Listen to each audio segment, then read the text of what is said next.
तो जय प्यारे साथियों, कैसे हैं आप लोग। मैं अंकित कुमार आप सभी का स्वागत करता हूं आपके अपने यूट्यूब चैनल स्टडी विद अंकित में। तो कैसे हैं आप लोग। आप लोगों की पढ़ाई अच्छी तरह से चल रही होगी ऐसा हम उम्मीद कर सकते हैं। और आप लोगों की पढ़ाई, अब आप लोगों का बिहार बोर्ड का जो एग्जाम है वह बहुत ही नजदीक आ चुका है। अब हमको लगता है कि बहुत कम ही समय आप लोगों के पास बचा हुआ है।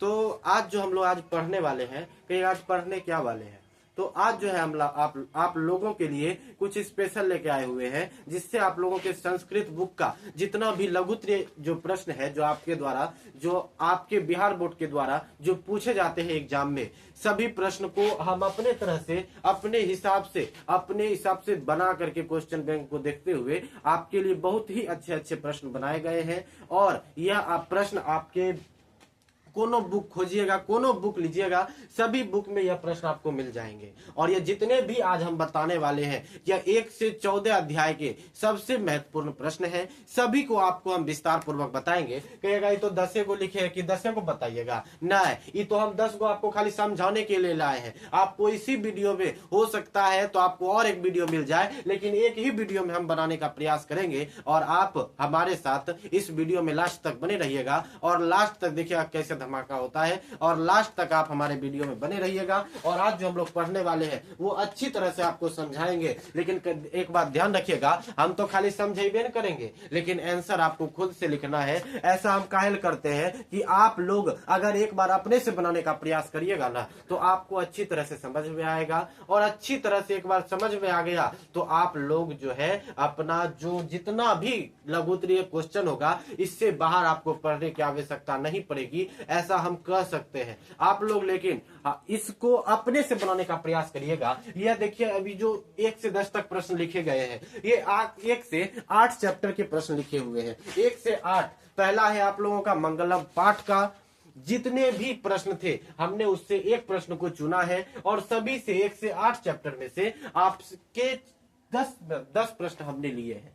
इस 10 प्रश्न को आपको हम अच्छी तरह से समझाएंगे और आप लोगों को इसका आंसर हम थोड़ा थोड़ा बता देंगे, लेकिन आप लोग अपने से इसको बनाने का प्रयास करिएगा और आप हमारे वीडियो में लास्ट तक बने रहिएगा। तो चलिए, आज जो हम लोग अपने पढ़ने वाले हैं, आप हमारे वीडियो में लास्ट तक देखिएगा कि कैसे आपको समझाते हैं और लास्ट तक आप समझ भी जाइएगा। आप लोग ध्यान से देखिएगा। देखिए, आज जो हम लोग पढ़ने वाले हैं वो हम लोगों का संस्कृत का बुक है, जिसका नाम है प्यूसम। ये जो प्यूसम है, इसकी भी 2 बुक चलती है। एक चलता है जो बड़ी वाली संस्कृत है, जिसमें 14 अध्याय है, उसका नाम है प्यूसम। और एक बुक और आपका चलता है प्यूसम ध्रुत पाठाय, उसमें आपका कुल 26 चैप्टर्स है। उससे पतली वाली संस्कृत, जिसका नाम प्यूसम ध्रुत पाठाय है, इससे ना के बराबर प्रश्न पूछे जाते हैं। लेकिन अगर बुक की बात करें तो बुक का सवाल आपसे, बुक से आपका सवाल पूछेगा और आपको अच्छी तरह से इसको तैयार करना है। और आपको अगर हम इतना को पढ़ लीजिएगा ना, तो इससे बाहर आपको पढ़ने की आवश्यकता नहीं है। तो आइए हम लोग स्टार्ट करते हैं। तो आप लोग जानते हैं, जो हम लोग अपना बुक पढ़ते हैं उसमें उस बुक का नाम है प्यूसम। इस प्यूसम में टोटल 14 अध्याय है। इस 14 अध्याय के सभी महत्वपूर्ण प्रश्न को आज आपके सामने लेकर आए हुए हैं और सभी को आप अच्छी तरह से समझिएगा और लास्ट तक देखिएगा इस वीडियो को। चलिए हम शुरू करते हैं। देखिए, पहला प्रश्न कह रहा है कि मंगलम पाठ के आधार पर सत्य का स्वरूप बताएं। तो आप लोग पहला श्लोक ही पढ़े होंगे। पहला श्लोक आप लोग अच्छी तरह से अगर पढ़े होंगे तो उसमें सत्य के बारे में बताया गया है। क्या बताया गया है? हरिमेन पात्रेन सत्यस्यम पितम मुखम तत्वम विषम परमाणु सत्य धर्माय दृष्टते। यह पहला श्लोक आपके मंगलम पाठ का पहला श्लोक है कि हरिमेन पात्रेन सत्यस्यम पितम मुखम तत्वम विषम परमाणु सत्य धर्माय दृष्टते। यह आपके श्लोक मंगलम पाठ का पहला श्लोक है और यही कह रहा है, पहला श्लोक में आपको सत्य के बारे में बताया गया है। कह रहा है कि पहला बता रहा है कि मंगलम पाठ के आधार पर बताइए कि सत्य का स्वरूप बताए, सत्य का स्वरूप बताए। तो आप लोग जानते हैं कि सत्य का जो स्वरूप है, सत्य का जो मुख है, वह सोने के पात्र से ढका हुआ है। और उसी में यह भी बताया गया है कि आप सत्य धर्म के दर्शन के लिए इस सोने के पात्र को, इस सोने का जो सत्य का जो स्वरूप है, उसको हटा दें। पहला का आंसर आप लोग समझ लिए। पहला है कि मंगलम पाठ के आधार पर सत्य का स्वरूप बताएं। तो आप लोग जानते हैं कि पहला श्लोक आप लोग जानते हैं, श्लोक आपको बता दिए। मंगलम पाठ के आधार पर सत्य का स्वरूप, तो आप लोग जानते हैं कि सत्य का जो स्वरूप है वह सोने के पात्र से ढका हुआ है। आप सत्य धर्म के दर्शन के लिए इस सोने के पात्र को हटा दें, इस सोने के पात्र को क्या कर दे, हटा दे। आप लोगों का जो पहला आंसर है वो आप लोगों का समाप्त हो गया। ये पहला जो आंसर है आप लोगों का क्या हो गया, क्लियर हो गया। आइए दूसरा प्रश्न हम लोग देखते हैं कि पटना में, पटना का ही जो हम लोगों का दूसरा चैप्टर है पाटलिपुत्र वैभवम, उसी का एक प्रश्न है कि पटना में प्राचीन महोत्सव जिसको हम लोग कौमुदी महोत्सव कहते हैं का वर्णन करने कह रहा है।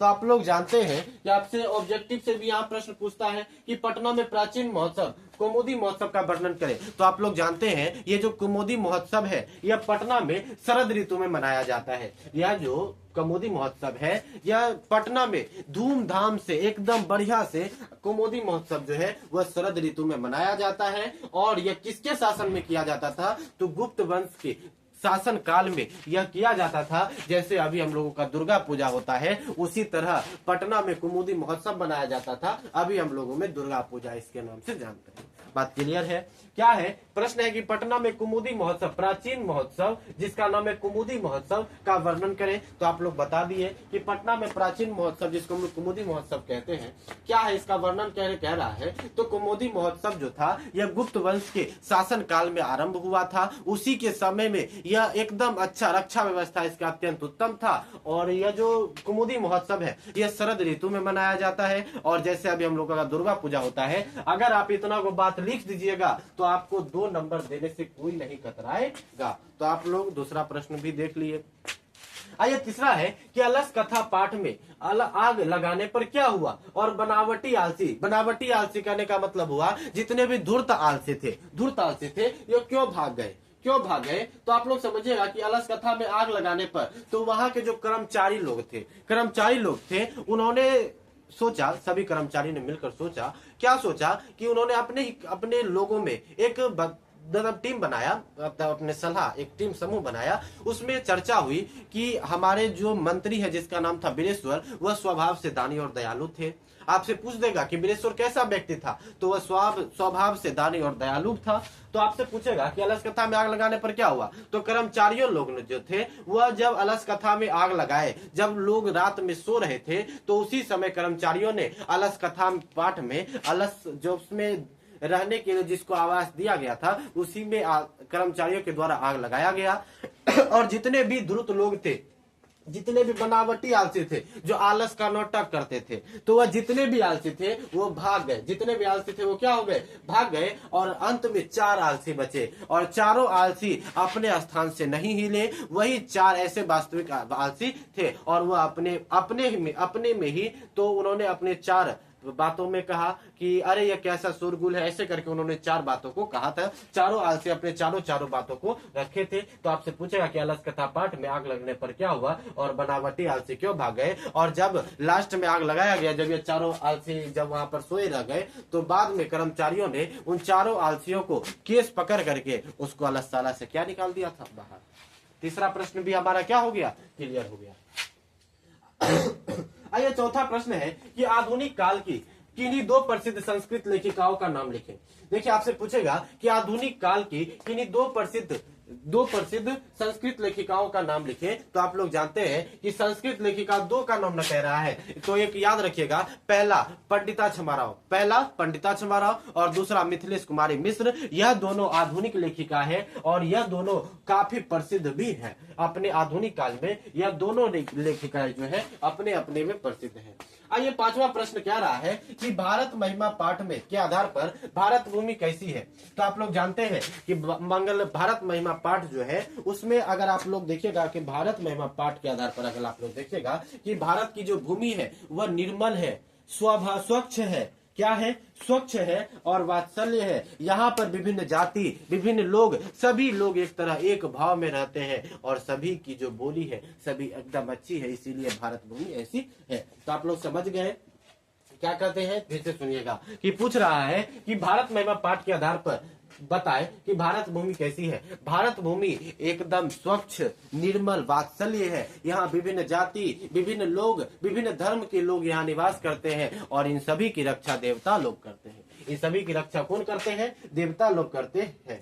तो पांचवा प्रश्न भी हमारा क्या हो गया, क्लियर हो गया। आइए छठा प्रश्न हम लोग देखते हैं कि संस्कार कुल कितने हैं, उनके मुख्य प्रकारों के नाम लिखे। संस्कार कुल कितने हैं, उनके मुख्य प्रकारों के नाम लिखे। तो आप लोग जानते हैं कि संस्कार की संख्या पूछ रहा है, संस्कार कुल कितने होते हैं। तो संस्कार की कुल संख्या 16 होती है और इस 16 संस्कार को टोटल 5 प्रकारों में बांटा गया है। टोटल कितने भागों में बांटा गया है, 5 प्रकारों में बांटा गया है। और नाम कह रहा है लिखने, तो पहला आप लोग लिख दीजिएगा जन्म पूर्व संस्कार, दूसरा होता है जन्म पूर्व संस्कार, दूसरा होता है जिसको हम लोग शैशव अवस्था कहते हैं। तीसरा आप देखिए आपसे पूछा उनके मुख्य प्रकारों के नाम लिखिए। तो आप लोग जानते हैं पहला होता है जिसको हम लोग कहते हैं जन्म पूर्व संस्कार, दूसरा होता है जिसको हम लोग कहते हैं शैशव अवस्था, तीसरा होता है जिसको हम लोग शैक्षणिक संस्कार कहते हैं, शिक्षा संस्कार कहते हैं, चौथा होता है जब बच्चे की पूरी पढ़ाई पूर्ण रूप से पूरी हो जाती है तब उसको गृहस्थ जीवन में ले जाया जाता है जिसको हम लोग विवाह संस्कार कहते हैं,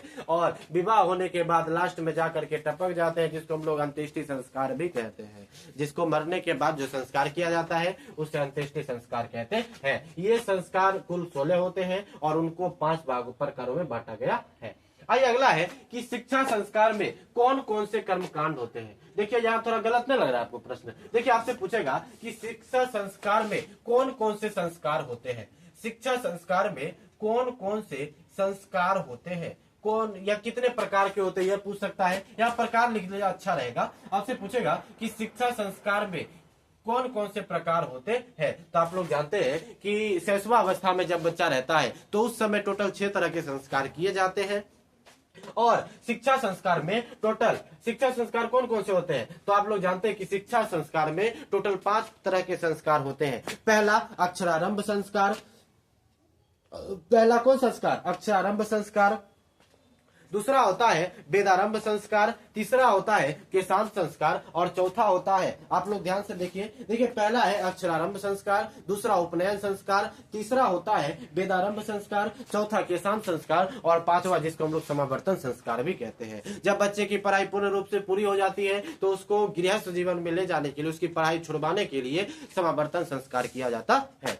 तो क्या कह रहा है, आपसे पूछेगा कि शिक्षा संस्कार कौन कौन से हैं, सभी के नाम बताइए। सभी कितने प्रकार के होते हैं, सभी के नाम बताने के लिए आपको कह रहा है। तो आप लोग जानते हैं कि शिक्षा संस्कार टोटल 5 होते हैं। क्या कौन कौन सा, तो पहला होता है अक्षरारंभ संस्कार, दूसरा होता है उपनयन संस्कार, तीसरा होता है वेदारंभ संस्कार और चौथा होता है केशांत संस्कार और पांचवा होता है उपनयन संस्कार। और आप लोग याद रखिएगा, आपसे पूछेगा कि किस संस्कार को गोदान संस्कार भी कहा जाता है। तो आप लोग कहिएगा केशांत संस्कार को गोदान संस्कार के नाम से भी हम लोग जानते हैं। तो आपको क्या का नाम बताए, 5 गो, अक्षरारंभ संस्कार, उपनयन संस्कार, वेदारंभ संस्कार और चौथा केशांत संस्कार और पांचवा समावर्तन संस्कार। ये 5 प्रकार के संस्कार होते हैं। और क्या बताएं कि केशांत संस्कार को गोदान संस्कार इसलिए कहते हैं। आपसे प्रश्न पूछ देगा एगो, यहां से देखिए आपको एक और प्रश्न बना देते हैं। आपको पूछ देगा कि केशांत संस्कार को गोदान संस्कार क्यों कहते हैं। तो आप कहिएगा कि जब बच्चे की जब बच्चे के माता पिता जो होते हैं उसको अपने गुरु के घर शिक्षा प्राप्त करने के लिए ले जाते हैं, तो लड़के जो बच्चे के शिष्य के जो माता पिता होते हैं वो उसके गुरु जी को एगो गाय और एगो बैल दान में देते हैं। इसीलिए केशांत संस्कार को हम लोग गोदान संस्कार भी कहते हैं। बात क्लियर है। देखिए 7वां प्रश्न भी आपका क्या हो गया, क्लियर हो गया। चलिए अगला प्रश्न आप लोग से पूछेगा कि बताइए नीतु श्लोकः पाठ के आधार पर अनुसार नरक के कितने द्वार है, नाम लिखिए। तो आप लोग जानते हैं कि नरक के टोटल 3 द्वार होते हैं। नरक के कुल कितने द्वार होते हैं, 3। एगो काम, क्रोध और लोभ। नरक के कितने द्वार होते हैं, 3 होते हैं। तो आपसे पूछ देगा ऑब्जेक्टिव में नरक के कितने द्वार हैं, तो कहिएगा 3। नाम लिखिए तो काम, क्रोध तथा लोभ, ये 3 नरक के द्वार होते हैं। आइए अगला है कि नीति श्लोकः पाठ के आधार पर पंडित किसे कहते हैं। नीति श्लोकः पाठ के आधार पर पंडित किसे कहते हैं। तो आप लोग यह 7वां चैप्टर का प्रश्न है, आप लोग पढ़े होंगे कि 7वां एगो पहला श्लोक ही आपको पढ़िएगा तो उसमें कहा जाता है कि पंडित किसे कहते हैं। कहेगा श्लोक को बता देगी, सुनिए। पहला श्लोक है यस्य कृत नाम न विघ्नन्ते शीत मूसम भयम रति समृद्धि व स्वभे पंडित उच्यते। कह रहा है कि पंडित किसे कहते हैं। आपसे पूछेगा कि बताइए कि पंडित किसको कहा जाता है। तो आप लोग ध्यान से देखिए कि पंडित किसको कहा जाता है। कहिएगा कि जो व्यक्ति सुख में दुख में एक जैसा रहता है। क्या बताएं? आपसे पूछेगा कि नीति 16 पाठ के आधार पर पंडित किसे कहते हैं? कहिएगा कि जिस व्यक्ति का कार्य जाड़ा, गर्मी और किसी भी अन्य समय में कार्य मतलब नहीं रुकता है, उसको न दिन न रात किसी से मतलब ना हो, उसी व्यक्ति को तो पंडित कहा जाता है। क्या कहिएगा कि पंडित किसे कहते हैं? यह आपके 7वां अध्याय का प्रश्न है। नीति 16 पाठ है आप लोगों में, उसमें कहा है कि नीति 16 पाठ के आधार पर पंडित किसे कहते हैं। तो आप लोग याद रखिएगा पंडित किसे कहते हैं। तो कहिएगा कि जो व्यक्ति मतलब आप लोग श्लोक पढ़े होंगे कि यस्य कृत नाम न विघ्नन्ते शीत मूसम भयम रति समृद्धि रो समृद्धि वा स्वभे पंडित उच्यते। ये आप लोगों का श्लोक है संस्कृत में, इसी में कहा है स्वभे पंडित उच्यते। पंडित किसे कहा जाता है? तो आप लोग याद रखिएगा कि जिस व्यक्ति का कार्य जाड़ा, गर्मी, ठंड, इन सभी चीजों में उसका कार्य नहीं रुकता है, उसी व्यक्ति को पंडित कहा जाता है। उसी व्यक्ति को क्या कहा जाता है? पंडित कहा जाता है। आइए 10वां प्रश्न हम लोग देखते हैं। 10वां प्रश्न है कि कर्मवीर कथा के पाठ पर, कर्मवीर कथा हमारा का 8वां प्रश्न 8वां अध्याय का है। तो उसमें कह रहा है कि कर्मवीर पाठ के आधार पर राम प्रवेश राम का जन्म कहाँ हुआ और उन्होंने क्या हासिल की, उन्होंने कौन सी उपलब्धियां हासिल की थी। तो आप लोग जानते हैं कि कर्मवीर जो कथा पाठ है हम लोगों का, इसमें एक दलित व्यक्ति रहता था, छोटा सा लड़का था जिसका नाम था राम प्रवेश राम, और इसका जन्म जो हुआ था वह बिहार राज्य के भिखनटोला गांव में हुआ था। और यह इतना गरीब था, यह कोनो भी काम करता था ना, मन लगा करके काम करता था। तो उसी के गांव से होकर के एक हेडमास्टर जा रहे थे तो इन्होंने इस बच्चे को आराम से देखा। और यह देखिए प्रश्न पे बहुत लंबा हो जाएगा। तो कह रहा है कि कर्मवीर पाठ के आधार पर राम प्रवेश राम का जन्म कहाँ हुआ? तो कहिएगा बिहार राज्य के भिखनटोला गांव में इसका जन्म हुआ था। और उन्होंने कौन सी उपलब्धियां हासिल की? तो उन्होंने एक ही अटेम्प्ट में यूपीएससी जैसी बड़ी परीक्षा, जिसको हम लोग केंद्रीय लोक सेवा परीक्षा के नाम से जानते हैं, उसको उन्होंने एक बार में ही हासिल कर लिया था। वही था उनकी सबसे बड़ी उपलब्धि। तो यह आपको हमने अभी 10 प्रश्न बताए, और आप देखिए यह 10 प्रश्न को अच्छी तरह से अभी देखिए, और हम आपको और आगे बताते हैं। आप लोग इसको उतारिए, स्क्रीनशॉट लेने का लीजिए, देखिए आगे बढ़ते हैं। तो देखिए यहां तक आप लोगों ने 10 प्रश्नों को देखा। अब आपको हम लोग अगले वीडियो में और 15 प्रश्न आपको हम संस्कृत से बताएंगे, और आप लोग इस वीडियो को जरूर लास्ट तक देखिएगा। आज कुछ काम है इसीलिए आज नहीं बता पाएंगे। तो अगर आपको वीडियो अच्छा लगा हो तो एक बार लाइक कर दीजिएगा, कमेंट कर दीजिएगा, सब्सक्राइब कर दीजिएगा। धन्यवाद।